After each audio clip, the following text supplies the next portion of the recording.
Bonjour, mesdames et messieurs. Avant toute chose, je voulais saluer et remercier mon frère, le président Uhuru Kenyatta de la République du Kenya, pour cet honneur qu'il fait à mon pays et cet attachement qu'il nous manifeste en acceptant d'abriter dans son pays les pourparlers avec les différents groupes armés qui, pour diverses raisons, ont choisi cette activité.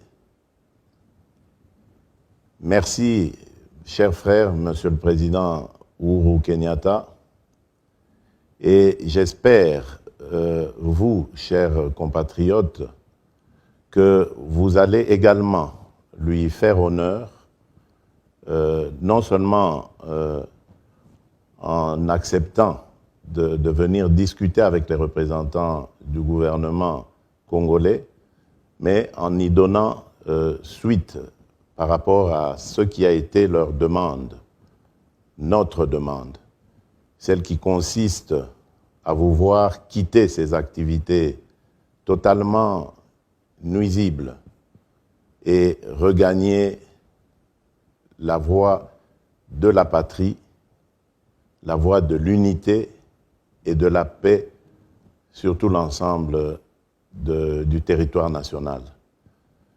Je vous remercie d'avoir entendu cette voix et vous félicite également pour votre engagement à vouloir quitter ces activités qui finalement n'honorent pas notre pays. J'ai tenu à vous rencontrer lorsque j'étais à Nairobi, mais malheureusement pour des problèmes de logistique, notre rencontre n'a pas pu avoir lieu. Mais qu'à cela ne tienne, les représentants du pays que j'ai laissé sur place ont pris langue avec vous et m'ont donné de bonnes nouvelles par rapport à vos dispositions de vouloir vous mettre finalement en ordre avec la patrie. Je vous y encourage et je vous exhorte à cesser ces activités et vous garantis qu'il ne sera fait de mal à personne tant que vous accepterez la main tendue du gouvernement parce que vous êtes des compatriotes et que la République doit vous protéger. Vous avez gagné le maquis pour des raisons diverses que je peux comprendre, qui malheureusement sont liées à la situation qui a précédé mon avènement à la tête de la République démocratique du Congo. Et comme je le disais, je peux comprendre cela. Mais aujourd'hui, je voudrais vous dire que les choses ont changé. Vous avez, à travers ma personne, un interlocuteur qui est prêt à écouter vos desiderata, mais également qui est prêt à réaliser aussi vos vœux, surtout ceux de vous garantir la paix et la sécurité. Je comprends que pour des raisons diverses, vous ayez décidé de prendre les armes pour défendre vos communautés respectives. Mais je voudrais vous dire que la vision que j'ai pour la République démocratique du Congo, c'est celle d'avoir une armée républicaine et une police également républicaine, responsable toutes ces deux forces et totalement attachée à la défense de tous les fils et de toutes les filles de la République. Il n'y a donc aucune raison de prendre des initiatives d'autodéfense parce que la vocation qui est celle des forces de défense et de sécurité, c'est celle de protéger tous les individus, qu'ils soient congolais ou pas, vivant sur notre territoire national.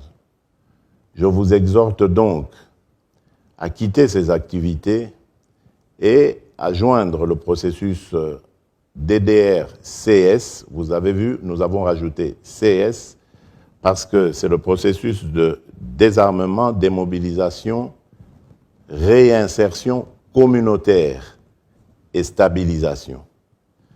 Donc ça veut dire qu'aujourd'hui, contrairement à hier, nous avons un processus qui va prendre en compte tous les rendus, tous ceux qui vont quitter les activités des groupes armés et qui va s'occuper de leur avenir, c'est-à-dire leur réinsertion dans la communauté et de la stabilité même de cette communauté. Nous allons obtenir des soutiens, et ça c'est déjà le cas, des soutiens financiers, logistiques, techniques de la part de nos partenaires traditionnels qui s'engagent à nos côtés pour que tous ces rendus soient soient pris en charge de très belle manière et soient assistés dans leur réinsertion dans la communauté.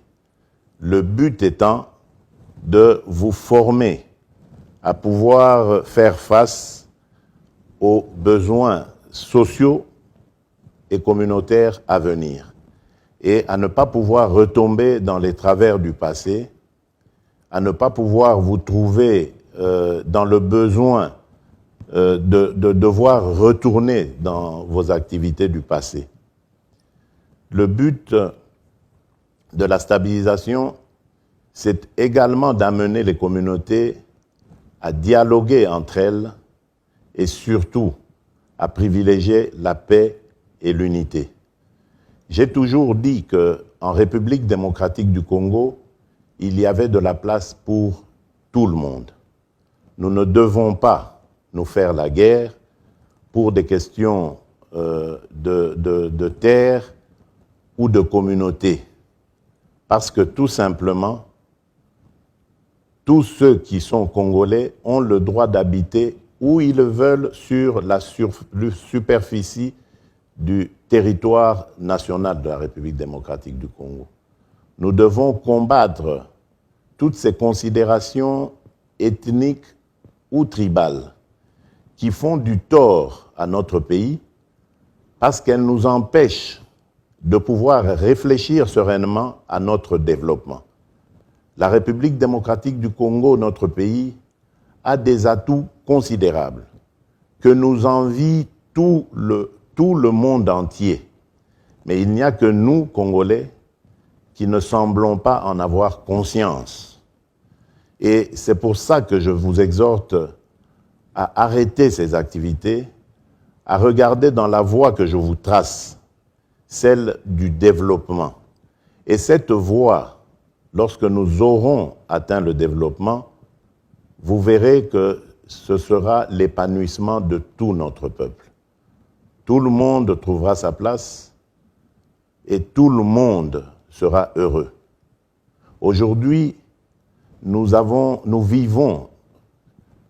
développé des politiques régionales et notre pays vient d'adhérer dans l'East African Community, une communauté qui va être une communauté d'intérêt commun et qui visera le développement de nos pays respectifs.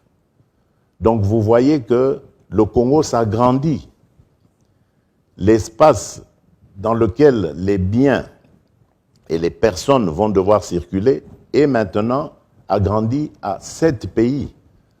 Donc, ça ne sert à rien de vous battre pour des morceaux de terre alors que c'est l'East African Community qui deviendra notre pays en fait.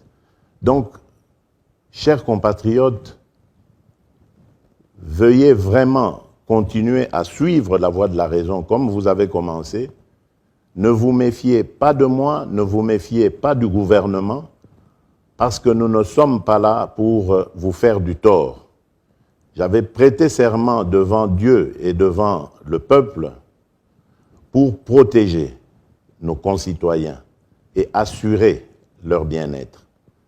Je ne suis donc pas là pour vous combattre, je ne suis donc pas là pour vous vouloir du mal ou souhaiter votre malheur. Aidez-moi à vous aider en quittant ce processus et vous verrez, vous serez entièrement satisfait de la reconversion qui vous attend à travers le processus de DDRCS. Encore une fois, je tiens à remercier le président Uhuru Kenyatta, mon frère, pour son engagement à nos côtés, pour le souci qu'il manifeste de vouloir à ce que le Congo soit un pays de paix et de liberté. Et je lui promets, je vous promets, chers frères, chers présidents, que je serai aussi engagé, je vous ferai honneur pour vous remercier pour ce que vous avez fait et que, ensemble, je compte sur vous pour qu'ensemble, nous ramenions la paix et la sécurité en République démocratique du Congo. Que Dieu bénisse notre pays, la République démocratique du Congo, que Dieu bénisse notre région, l'East African Communauté. Je vous remercie.